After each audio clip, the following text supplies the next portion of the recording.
அரசு ஏன் டாஸ்மாக் கடைகளை நடத்துகிறது? அது அரசின் பணி இல்லையே என உயர்நீதிமன்ற மதுரை அமர்வு கேள்வி எழுப்பியிருக்கிறது. இது தொடர்பான கூடுதல் தகவல்களை நமது செய்தியாளர் சிவகுமார் வழங்கிட கேட்கலாம். சிவகுமார் வணக்கம், உங்க விரிவான தகவல்களை பதிவு பண்ணுங்க. அதாவது மதுரை கைத்தறி நகர்ல மதுபான கடை திறக்க கோரி அப்பகுதியை சேர்ந்த மேகலா என்பவர் ஒரு வழக்கினை பொதுநல வழக்கு தாக்கல் செஞ்சிருந்தாரு. இந்த வழக்கானது இன்னைக்கு விசாரணைக்கு வந்ததுங்க. இந்த வழக்கை விசாரித்த நீதிபதிகள் எம்.எஸ். சுப்பிரமணியன், மரியாதை அமர்வு என்ன சொல்லிச்சுன்னா, ஒரு பக்கம் மதுபான டாஸ்மாக் கடைகளை திறந்து விட்டு மறுபக்கம் போதை மறுவாழ்வு மையங்கள் அமைக்கிறீங்களே, நம்ம வீட்டு பிள்ளைங்களுக்கு இது போல செய்வோமா? கொள்கைகள் முரணா இருக்குது. அதே மாதிரி பாத்தீங்கன்னா ஆன்லைன் ரம்மி விளையாட்டு முறைப்படுத்திய அரசு டாஸ்மாக் கடையில வேறு நிலைப்பாட்டை ஏன் கொண்டுள்ளதனோ, அரசு ஏன் டாஸ்மாகை நடத்த வேண்டியது இருக்கிறது?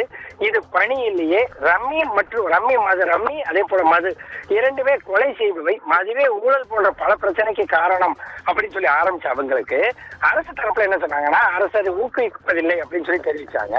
இதுக்காக நீதிபதிகள் பதிலடி கொடுக்கிற விதமா, அப்படின்னா ஏன் மது விற்பனை செய்றீங்க, எல்லாரும் மதுக்கடைகள் மூடப்படும் சொன்னாலும் யாரும் செய்யறது இல்லையே ஏன்னு சொல்லி கேள்வி எழுப்புறாங்க.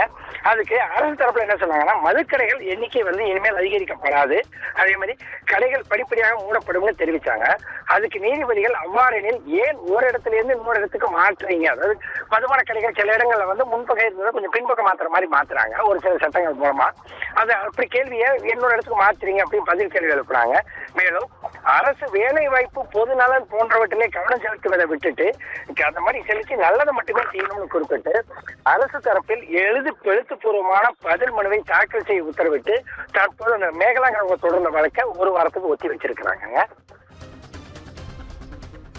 உங்க தகவல்களுக்கு நன்றி சிவகுமார்.